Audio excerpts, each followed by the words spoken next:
laki-laki 38 tahun, dibawa ke IGD karena demam tinggi sejak 4 hari yang lalu. Keluhan dirasakan semakin memberat, beserta batuk kental berwarna seperti karat, dan nyeri dada, terutama dada sebelah kiri saat bernafas. Demam naik turun selama 4 hari dari sebelumnya. 1 minggu yang lalu pasien pergi ke Wuhan pada pemeriksaan fisik kesadaran apatis, tampak sakit, sianosis di ujung-ujung jari, tekanan darah 90/60, nadinya 126, respiration rate 30 kali per menit, suhunya 40 derajat Celcius, kemudian pemeriksaan fisik fremitus meningkat dan bronki basah, kasar di kedua lapang paru, suara bronkial di paru kanan, kemudian terdapat dari bronkofoni, wheezing tidak ada. Pada ronsen ditemukan konsolidasi di paru kanan atas. Pemeriksaan sputum BTA negatif, sputum garam plus. Terapi pasien adalah ini keyword lah, ini Wuhan ini kan COVID ya sebenarnya. Jadi kalau COVID ini kasusnya ini curve-nya, nah lagi-lagi kalau untuk sebenarnya tuh curve nih kalian bikin kalau misalnya nanti ya stasi penyakit dalam, misal kalian dapat bangsal atau di IGD mau lapor pasien ke DPJP, ke SPPD atau ke spesialis paru ya, izin dok lapor pasien ini curve sekian, nah izin untuk rawat inap, oke. Nah ACC kasihlah Cef3 atau ini biasanya dikasih inilah ceftriaxone ini golongan cefalosporin ya, jadi dikasih intravena.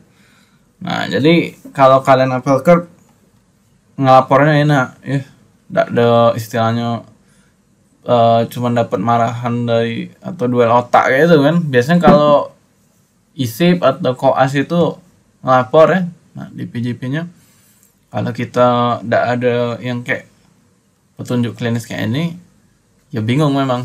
Nah, jadi dasar diagnosisnya rancu. Ya sebenarnya memang kasus ini belum ada ureum, tapi boleh disusulkan karena dia sudah 2 ya data ininya nih. Walaupun RR-nya ini 30 baru kan. Nah ini tadi curve ya. Kalau belum hafal pokoknya baca soalnya sambil lihat yang tabel ini ya, tidak apa-apa ya, lebih dari sama 30 ya, jadi memang ya kayak kalian belajar sepeda pas masih kecil dulu kan, tidak mungkin kita langsung ngebut, ada kalanya jatuh ya, dipegangi dulu, dikasih roda 3 dulu. Nah kayak itulah kalau belajar skor curve ini atau skor yang lain ya, pelan-pelan sambil dilihat ya. Ini tuh Kak nanya Kak, yang mana ini nanya kalau COVID itu saat kapan dikasih antibiotik? Oke, kalau COVID antibiotik untuk COVID tadi ya. Pertanyaan dari Robi tadi. Oke, jadi kayak ini Bi, konsepnya kalau COVID itu memang sebenarnya kalau kita lihat dari definisi penyakit, coronavirus disease, ya kan? Coronavirus, virus itu sebenarnya bukan antibiotik memang, ya. Kalau dari definisi, cuman kayak ini. Jadi virus ini nginfeksi kan konsepnya, nginfeksi si paru-paru. Jadi paru-paru otomatis. Misalnya kayak ini, kalau kalian pernah nonton kayak misalnya Mafia War apa nih ya, main Mafia War sih game. Intinya ada bandit. Kalau virus nih banditnya dari apa? Dari udara misalnya kan. Nah, di dalam paru kita tuh sudah ada sebenarnya namanya flora normal. Nah, flora normal ya si bakteri. Nah, disitulah kalau dia bandit dari luar yang si COVID tadi tuh ngancurin paru kita, otomatis flora normal ini akan istilahnya tuh memberontak. Nah, menjadi banyak lah infeksi bakteri di paru kita. Nah, disitulah ada tempat kalau bakterinya meningkat, boleh dikasih si antibiotik. Nah, jadi konsepnya di situ.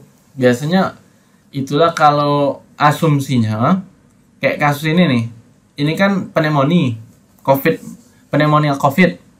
Jadi infeksi paru-parunya di parenkim parunya asumsinya.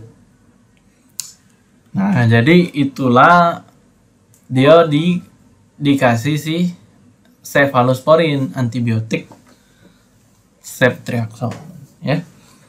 Tapi kalau COVID, ada kalanya COVID itu kan OTG, orang tanpa gejala. Nah, itu tidak perlu kita kasih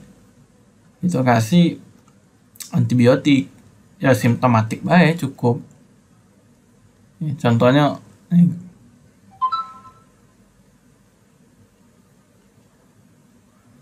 ini COVID Special Edition. Kakak dapat dari modul UI ya. IMERI waktu mau intensif kemarin. Jadi kasus-kasusnya kalau COVID, contoh ya, kalau kalian di IGD, nah ini ada 5 pasien. Ya. Nah, jadi pasien pertama katanya dia sesak nafas, kedua diare, ketiga jatuh dari genting, deformitas, keempat pasien tetap rumah sakit autoimun, kelima ada penurunan kesadaran. Jadi kalau ada kasus ini tidak seluruhnya kita kasih tembak antibiotik galau, apalagi pasti pasien COVID nih. Itu ibaratnya di era COVID ini. Nah, itulah jadi ada namanya perlu identifikasi gangguan. Tapi ini nanti sih di blok emergency, ya. Kalau kalian yang lebih ininya triase ya. Intinya kalau COVID kita lihat lagi dari balik-balik ke gejala pasien. Kalau istilahnya dia hilang penciuman, tidak perlu antibiotik sebenarnya itu, cukup kasih baik kayak simptomatik dekongestan, CTM, Rhinos kayak itu tuh. Jadi antibiotik itu kalian kalau kayak yang di kasus ini tadi itu dikasih karena kita namanya tuh asumsi broad spektrum luas, bahwa kalau ada sesak, demam, batuk kayaknya pneumonia. Kalau pneumonia ini dari data penelitian 5 tahun terakhir di Indonesia itu penyebabnya dominannya bakteri, jadi dikasihlah antibiotik ya. Tapi kalau kayak misalnya dia cuman pilek atau batuk, itu tuh radang tenggorok, itu kalau kalian anggap istilah pasiennya belum makan obat, sudah kita kasih simptomatik dulu. Kalau dia sudah 2 hari atau 3 hari makan obat, belum makan antibiotik, obat-obat flu, obat ini, nah itu kalian asumsiin, berarti sudah meningkat nih jumlah bakterinya. Kalau misal kalian tidak ada penunjang lab, boleh tuh dikasih cefadroxil, tadi kan contohnya yang oral, atau dikasih misalnya dia alergi cefadroxil, tanyain apa misalnya alergi enggak bu, ada antibiotik, oh iya dok alergi cefadroxil, sudah kasih amoxicillin dulu atau naik erythromycin, kalau ada azithromycin misalnya kan. Nah itu ya konsep untuk antibiotik pada COVID ya. Jadi memang kalau mau teoritis kita harus periksa yang namanya kultur darah atau minimal leukositosis di pasiennya ya. Nah ini Kak, maaf Kak, mau bertanya Kak. Yang mana? Kalau untuk pasien COVID, di kasus ada COVID terus disuruh pilih pilihan antibiotik, di pilihannya ada azithromycin, cefadroxil sama amoxicillin. Itu kita yang dahulin berarti azithromycin dulu Kak? Kalau misalnya contohnya kayak itu, biasanya memang kalau yang untuk sejauh ini sih azithromycin untuk yang algoritma 2 tahun terakhir ya. Kalau berdasarkan revisi dari KMK atau ini, karena azithromycin tuh kelebihannya dia kan sebenarnya golongan makrolid. Azithromycin tuh kan dia makrolid, tapi ada efek imunomodulator, nah meningkatkan imun. Jadi itulah dia lebih dipilih sejauh ini untuk tata laksana antibiotik pada COVID. Beda kalau kayak amoxicillin, itu amoxicillin tuh lebih ke beta laktamasenya, cuman ngancurin dinding sel bakteri gitu kan. Atau yang si cephalosporin, si ceftriaxone itu rombongannya ke inti sel bakteri. Nah, jadi memang amok sama cephalosporin ini belum ada efek imunomodulatornya secara teori. Beda kayak azithromycin karena dia obat baru kan. Nah, cuman memang untuk kasus akhir-akhir ini kenyataan di lapangan azithromycin tuh sempat dia krisis. Nah, itulah karena ada yang nyebar dari medsos tuh kan, ya bagi yang isoman belilah dewe antibiotik. Nah, itu jadinya habis yang all shop atau ini kan apotik. Nah, itulah makanya kita perlu namanya prudential antibiotic usage. Jadi don't give your patient antibiotic too easily. Nah, itu prinsip kalau kalian jadi dokter di puskes di mana di lain primer nanti ya.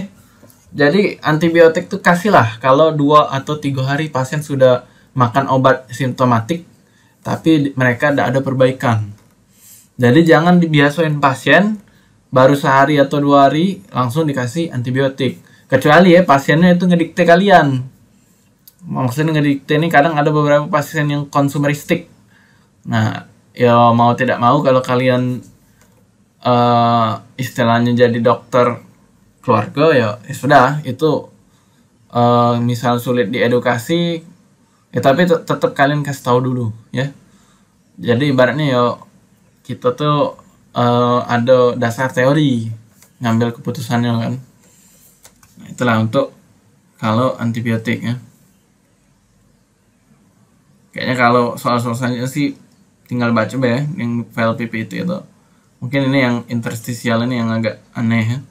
Rheumatoid arthritis ini sih keywordnya autoimun ya. Kalau ini kan variasi untuk soal asma ya 19 nya. Nah, patofisiologi ya, TB kan. Bronkiektasis honeycomb tadi kan. 24 antibiotik lagi ya. Pneumonia gambaran klinis paru berulang ya. Nah, ini pemantauan peak flow meter ya untuk asma. Peak puncak flow aliran. Nah, ini kalau 26 ini kasus untuk yang dari MTBS, manajemen terpadu balita sakit. Nah, ini ada napas cepat retraksi epigaster. Ya, untuk mendukung dia diagnosis pneumonia, batuk pneumonia. Ya.